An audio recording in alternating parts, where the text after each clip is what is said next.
Hey guys, welcome back to another video. So today I wanted to talk about the books that I read for the hype, books I saw over bookstagram, booktube. These ones I want to talk about are ones I generally enjoyed so much and were really worth the read for me.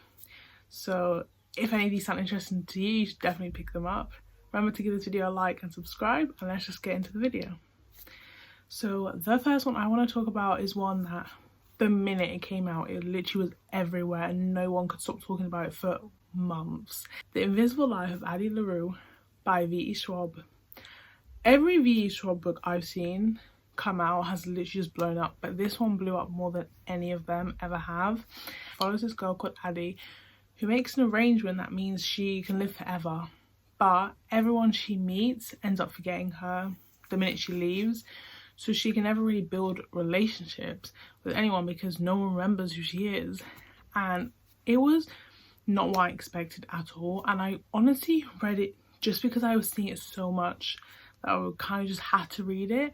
But I ended up loving it and I gave it 5 stars because it just blew my mind. It was just everything I ever needed in a book that I didn't know I needed. The next one I read was If I Stay by Gail Forman. This book over the years I feel like it does its dips and it goes up and down. People are talking about it and people stop, but like after the 4th, 5th like peak that I saw it being talked about, I was like, okay, let me just give in, let me read it. And it's a movie, so you know I can watch that after. I still haven't got around to watching the movie, but I did get around to reading the book. And it follows this girl called Mia who ends up being in a car crash with her family, and she cannot remember what happened at all, but she's able to like see herself. She's like has an out of body experience. She can see herself in critical condition, and she pieces everything together to try and work out what happened.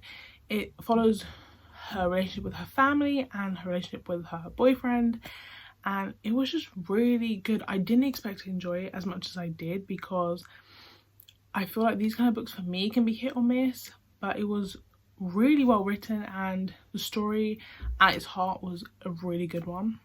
I gave it 4 stars, so I'd highly recommend that one.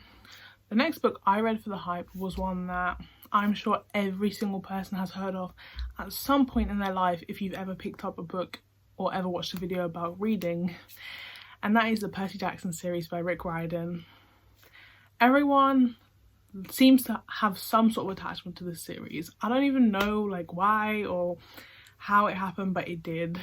And I picked up the first book, The Lightning Thief, at the start of this year. I've read it before, but I've read it before in school or something, but I didn't really remember much and I wanted to start fresh so I could read the whole series. It follows a boy called Percy who just seems to be a troubled child. He can never stay in the school long enough, and when he goes to boarding school it just gets worse. And then they go on a school trip and he is sure that his maths teacher tried to kill him. Basically she came into this monster form and tried to kill him. And then this is when his mother realizes that he needs to be sent to a special camp called Camp Half-Blood because he is a demigod. He is the son of Poseidon, and it's just a good book. Like, it is aimed at a younger audience, but I just think anyone of any age could read it and enjoy it because it's just such a good story. I'm currently just finished reading the 3rd book and I hope to continue the series because it is generally a 5-star read and it's so enjoyable. Next one I read for the hype was The Family Upstairs by Lisa Jewell. I am such a big Lisa Jewell fan. I mainly read mysteries because they just, the suspense and the tension that comes when you're reading them is just unmatched. And I picked up this one because out of all her books are popular, but this one I saw so much and I was like, as a Lisa Jewell fan, I've just got to go read it. It follows a girl called Libby Jones who comes home one day and finds a letter saying that she's inherited a house. And obviously, like anyone, you're going to be happy that you inherited a house. And it allows her to find who her birth parents are. And when she does start looking into that, she finds this whole realm of secrets that she just never thought she would find. And this book was a lot darker than I had expected going into it, but like that was not a problem at all. I loved it, gave it 5 stars.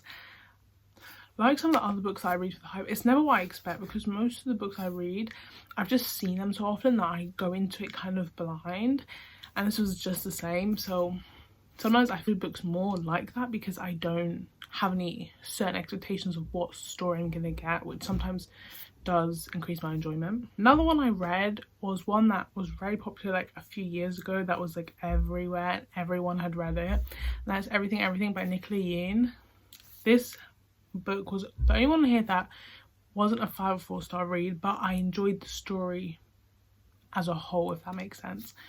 So it follows a girl called Maddie who her whole life she's had to stay indoors because she is diagnosed with the condition that means she can't leave the house, because if she does she'll basically die because of the air and the germs that are in the air. And a new boy called Ollie moves next door, and I think you can see where this is going. They end up forming like a friendship and they do end up starting to like each other, and she's ready to risk everything, not just for him but also to see what she's always wanted to see, which is the ocean. She has like infatuation with the ocean because she's never been able to see it in real life before, only in pictures and in movies and stuff like that. This book, the characters sometimes get slightly on my nerves, but as a whole, as a story, it was a really good book and I would recommend reading it. And the last one was one that I think out of all of them took the whole internet about books by surprise, and that was The 7 Husbands of Evelyn Hugo by Taylor Jenkins. This book was one that I saw at first and was like, I don't think I'm gonna enjoy that, it just doesn't look like my thing. But the more I saw it and the more good reviews I heard, I was like, I can't hold out anymore, I need to read this one.